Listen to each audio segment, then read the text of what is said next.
Yo, Welcome back. what's up? Part two Number 2, of the video.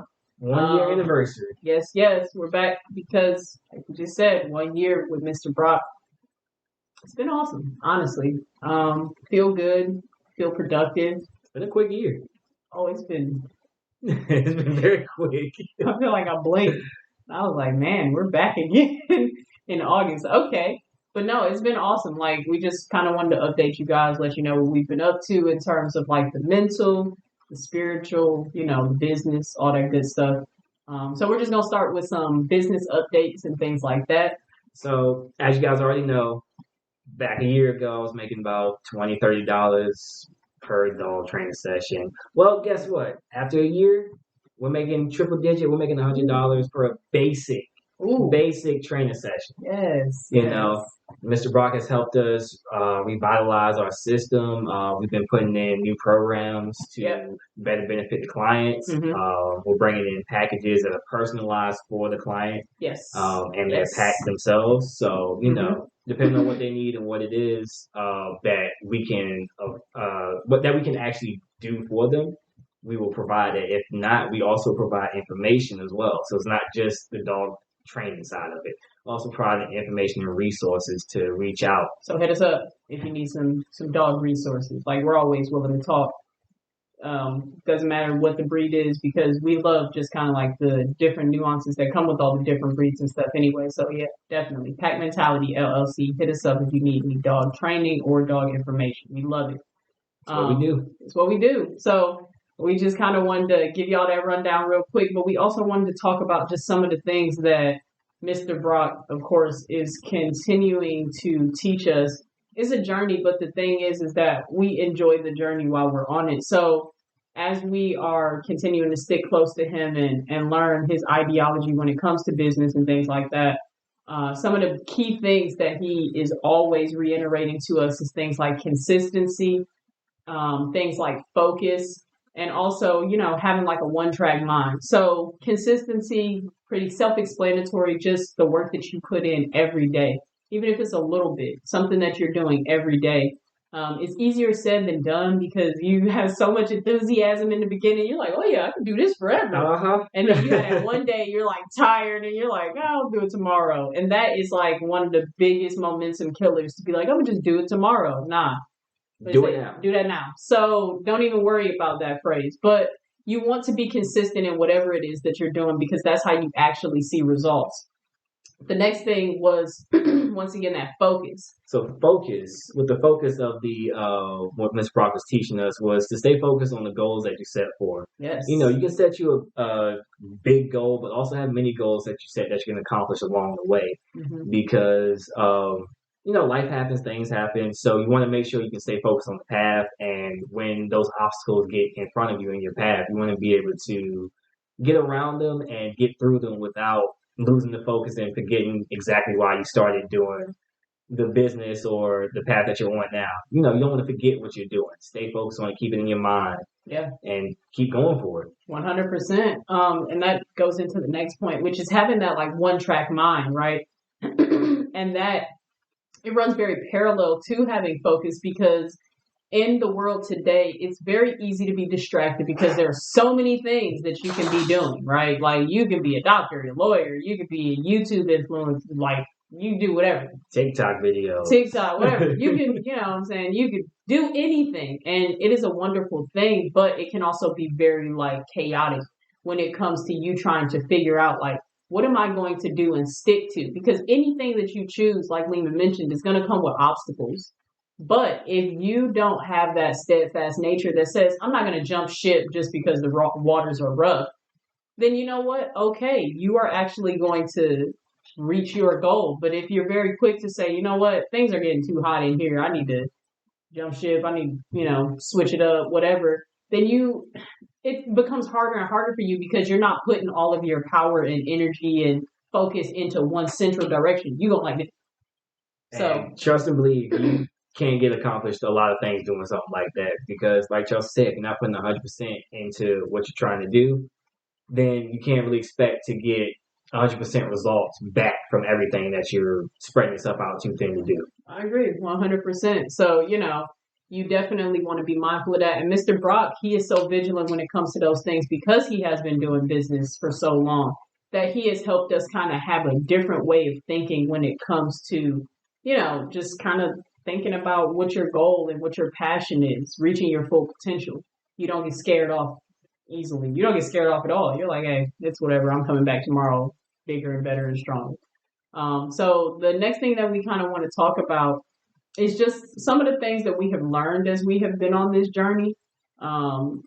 Just the obstacles that we have faced, and we can kind of laugh about it because it's like, in the moment, you always think something is like bad or it's negative or whatever. It feels like the worst thing in the world is happening to you. No one loves. Like it's one of them things you just exonify how bad it is in the moment because you're stuck in that one moment. But we have learned that when you do that, you make it worse than it actually is.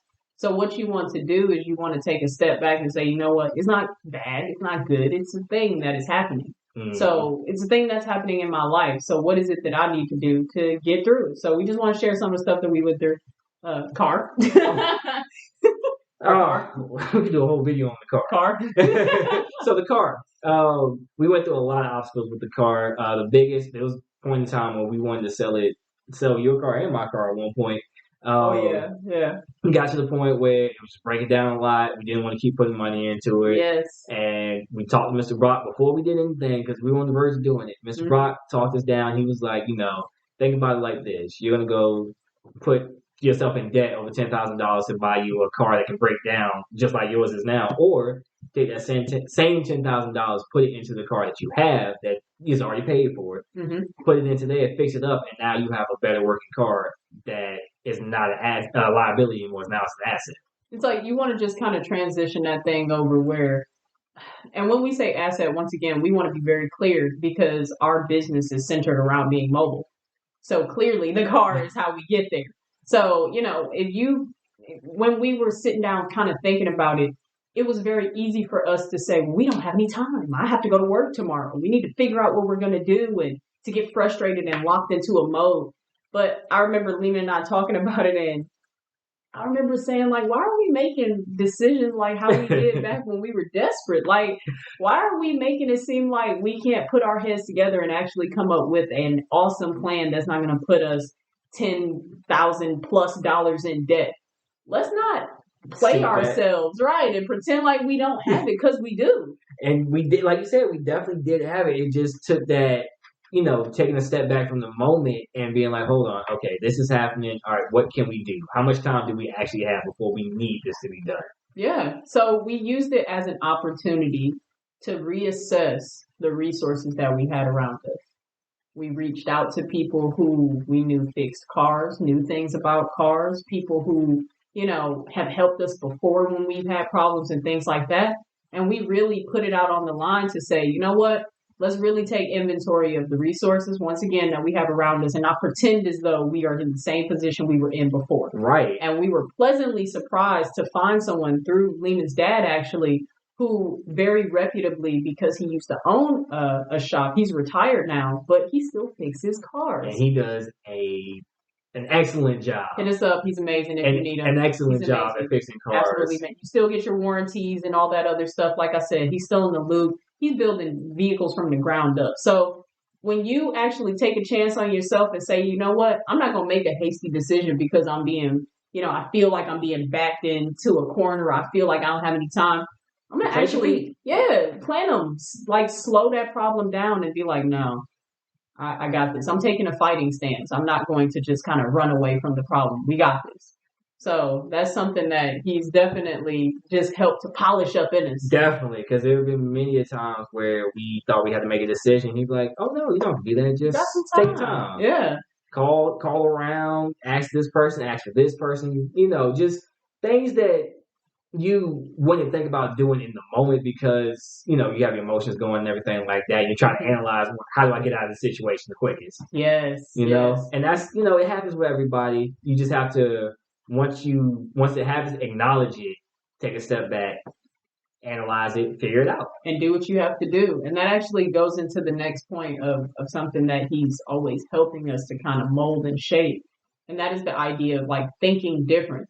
So when you think about that, it's one of those things where it's like, once again, I want to be clear when I say that, because it's not to say that you are better or worse than anyone. We're not comparing apples to oranges. What we are saying is, if you have that one track mind that says, I am so passionate about my business, I'm so passionate about reaching my full potential, I'm so passionate about being able to give back and help people to also feel empowered and reach their fullest potential, then it says, I'm not going to let anything stop me. Like, I'm going to think my way into a solution, think my way out of a problem, as opposed to, what I used to do before, right? I used to be like, well, how is that going to work? Because if you look at it realistically, this doesn't add up and this doesn't add up. And I was very good at coming up with these like counter arguments that were like, okay, but you're the best. What, like you challenged me a lot on a lawyer, you know what I'm saying? Like legit.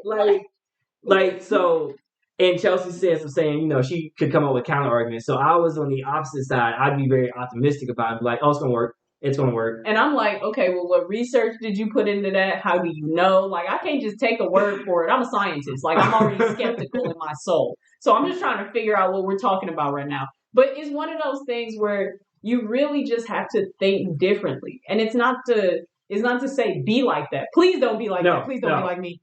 Please don't be how I used to be. Please don't. But it's gonna cause you a lot of it's manageable, but I think because we had teamwork and we had each other to kind of sift through it, it made it a lot easier to kind of see where it worked and where it didn't work at. Because what I had to contend with, which is what I think sometimes a lot of people have to deal with, is that you talk yourself out of even trying. You talk yourself out of even taking that first step and being like, let me just kind of see. You be like, that's not going to work. They're not even going to take me seriously. It's really like, for example, you want to go get a raise from your job, right? And you're like, oh yeah, I'm going to ask them. And then you get up to it and then you start talking and you never even bring it up at all. You walk away like, why not say anything? Yeah. It's like, nah, we ain't doing that. So at some point you really just want to sit back and say, okay, yes, I understand reality and things like that, but I am not taking no for an answer. I'm going to figure it out and I'm going to make it work. So just think a little different. Don't do everything that everybody's doing without putting some type of like research into what it is, doing your due diligence, as they call it, right? Yes. Also with that, I mentioned teamwork a little bit before, but we're going to go talk a little bit more about teamwork because that really has brought us a long way as well. Mr. Brock reinforced team every week. Mr. Brock has reinforced teamwork, making sure that we were good because if we're not good, then nothing else matters. Exactly. We are like very polar opposite when it comes to a lot of things. And because of that, there is a benefit and there is also like what you can look at is like a rough patch of being like, the communication can be hit or miss. I can say something and he's like, gotcha. And it's like, nope, he don't know what I'm talking about whatsoever. But I wouldn't know that because I'm like, oh, I'm speaking clearly. I'm speaking, in a way where anybody would understand what I'm saying, but that's how I thought. So not everyone is thinking like you and things like that. You have to look at the teamwork and say, just because I feel good today doesn't mean he feels good, and vice versa. Just because he's like, you know what, that idea is great, doesn't mean that I'm like, yeah. I might be like, no, that idea is it's trash. Like, I'm just happy that you're happy, right? And it's one of those things where when we have those conversations, even though we can be the polar opposite of things, it's great because we can see both sides of it and put it together. If we really both say it's a great idea, but this, and this have to change, then we can start talking about that. And before we know it, we came up with this godly plan of like, so of just greatness. Exactly. So it's nice, like he mentioned. Yes, we can be at two opposite ends of the spectrum, but I mean, hey, that's what keeps the seesaw balanced, right? So at the end of the day, it actually just works out perfectly for what we have going on. So don't ever just kind of overlook the power of teamwork or the overlook the power of collaboration and what those people around you can do. If they were dope enough for you to keep them around and, A1 enough for you to be like, yo, those are my people, like I love them to death, you can't convince me that they don't have resources that you were benefiting from. Right. Even if it was just their friendship. That's big. That is a big one. Yeah, so don't ever overlook the power of teamwork. And, you know, make sure your team know that. Like, it's not to say that, you know, we consult our friends like we consult each other. Right. But it's to say, like, make sure that you let people know how much you appreciate the things that they are doing for you. And be willing to be a resource to someone else as well. You cannot be selfish and think that door is going to remain open for you. So, you know, just kind of think about that. The next thing we kind of want to talk about is just the fact that Mr. Brock has helped us to have this way of thinking. We were not born this way. Not at all. No.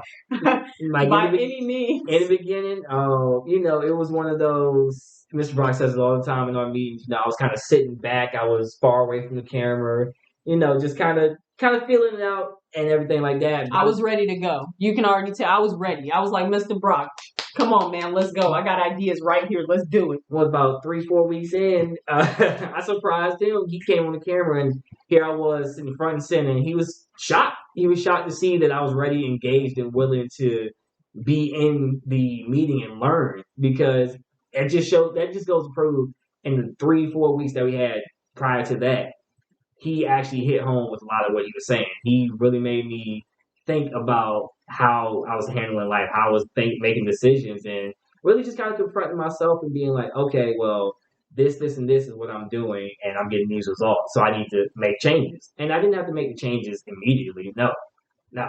It took time. It took a lot of time to make the changes, but it was such a smooth transition into doing it that by the time I realized I had made the changes, and Chelsee, you can say the same thing, or give them your explanation of how you felt about the transition from a year ago to now. I feel like we both definitely changed and grew a lot from this. I agree 100%. I think I was a lot more like neurotic back then, because I was just like, I knew something didn't sit right in my spirit about just going to work and, you know, kind of doing whatever. I feel like once I got my job, like in my field and things like that, and I realized that didn't change the way that the job was treated or I was treated as a worker at the time. And it's not to say you can't find, like, you know, the fulfillment in your job. You can, but for me, I didn't find it. And it was heartbreaking, because I was like, man, if I can't find it with my passion of science, like, well, what is it that I can do that's going to make me feel like I'm making a change in the world, or like I'm important or whatever. And so that sits heavy in your heart when you feel like you're not important, or you feel like what you do is not important. Yeah. And so to be able to take control of that and say, you know what, I know my worth. I don't question it whatsoever. I don't question it whatsoever. I tell anybody who will listen, I'm retiring from my job in 2 years. And I am retiring from my W-2 because I want to put my 100% focus into our family's business, because that is what makes me feel the joy that I wish I had when I got my job. So it's like, Can I touch on that real quick? Yeah, definitely. Let me just reiterate. She said she's retiring in 2 years. Guess where I'll be at in 2 years too? Right beside her. Oh, for sure. So, for sure. And the reason why I bring that up and want to reiterate that point is because we're speaking it into existence. Yes. You know, we found out, you know, being with Mr. Brock and having him as a mentor, you speak things into existence and you 100%. Make them happen, because they will fall into place because you're actively working towards it. Yes. I remember we used to sit back before we met Mr. Brock, and it was like, man, you know, we don't know people who can invest in us, and we don't even have somebody that we can ask these questions and stuff like that. Didn't know what questions to ask. Didn't even know what right. Like, I mean, and it got to a point though where as we found Mr. Brock and he kind of was teaching us, you know, just consistent effort, continuous, you know, forward momentum, moving in the same direction every time. It was so funny. I remember one day I looked up and I told Lehman, I said, I feel like the resources just formed around us as we kept doing what we were doing. They definitely did. People popping up like, yo, I can't wait to invest in you. And I'm like, me? Crazy. And it's like, yeah, when y'all ready, I got something for you. Those type of things don't come up if you're sitting on your couch complaining about how nothing ever works out for you. It can be tough, yes, but life is a beautiful thing. Please take advantage, and don't let anybody ever convince you that you don't have the power to change your situation. Because you do. That is what life means. The power to change your situation.